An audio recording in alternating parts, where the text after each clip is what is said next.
இங்க ஒரு பொண்ணும் பையனும் அவங்க அபார்ட்மெண்ட்ல இருக்கிற பால்கனில நின்னு பேசிட்டு இருக்காங்க. அப்ப அந்த பையன் நான் போயிட்டு குளிச்சிட்டு வரேன்னு சொல்லிட்டு போறான். அப்ப இந்த பொண்ணு பால்கனில இருந்து உள்ள வரா. அப்ப ட்ரெஸ் சேஞ்ச் பண்ற இடத்துல யாரோ இருக்க மாதிரி தெரியுது.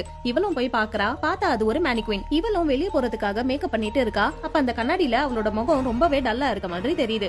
இவளும் நம்ம முகம் ஏன் இப்படி தெரியுதுன்னு அவளோட முகத்தை தொட்டு தொட்டு பாக்குறா. அவளோட ஃபேஸ் நல்லா தான் இருக்கு. ஆனா அந்த கண்ணாடியில தெரியற அவளோட உருவம் மட்டும் கொஞ்சம் கொஞ்சமா பேய் முகம் போல மாறுது. இத பார்த்த இந்த பொண்ணு ரொம்பவே பயந்து போயிட்டு கண்ணாடியை தொட போறா. அப்ப கண்ணாடிக்குள்ள இருந்து ஒரு கை வந்து இவளை பிடிச்சு உள்ள இழுத்து போடுது. அங்க இவளை போலவே நிறைய பேர் இருக்காங்க. ஆனா அவங்க யாருக்குமே முகம் இல்லாம இருக்கு. இவளும் அதை பார்த்து பயந்து கத்துறா. அப்ப இவ கண்ணாடி வழியா பாக்குறா. அங்க இவ இருந்த இடத்துல ஒரு பேய் உட்காந்துட்டு இவளை பாக்குது. அப்ப இந்த பொண்ணோட பாய் ஃப்ரெண்டும் குளிச்சுட்டு கீழே வரான். அவன் வரத்தை பார்த்த இந்த பேயும் அதுக்கு மேல முக்காடு போட்டு உட்காந்துக்குது. இவனும் உனக்கு என்ன ஆச்சு பேபின்னு தொடுறான். அப்ப அந்த பேய் எழுந்து அவனை பாக்குது. அதோட முகத்தை பார்த்து இவன் ரொம்பவே பயப்படுறான். அப்ப அந்த பேயோட முகம் விரிஞ்சு அவனோட கழுத்தை கடிச்சு அவனை கொல்லுது. கண்ணாடிக்குள்ள இருக்கிற அவனோட கேர்ள் ஃப்ரெண்ட் இதை பார்த்துட்டு அழுவுறா. அப்ப அவளுக்கு பின்னாடி முகம் இல்லாத அந்த உருவங்கள் எழுந்து இவளை கொல்லுதுங்க.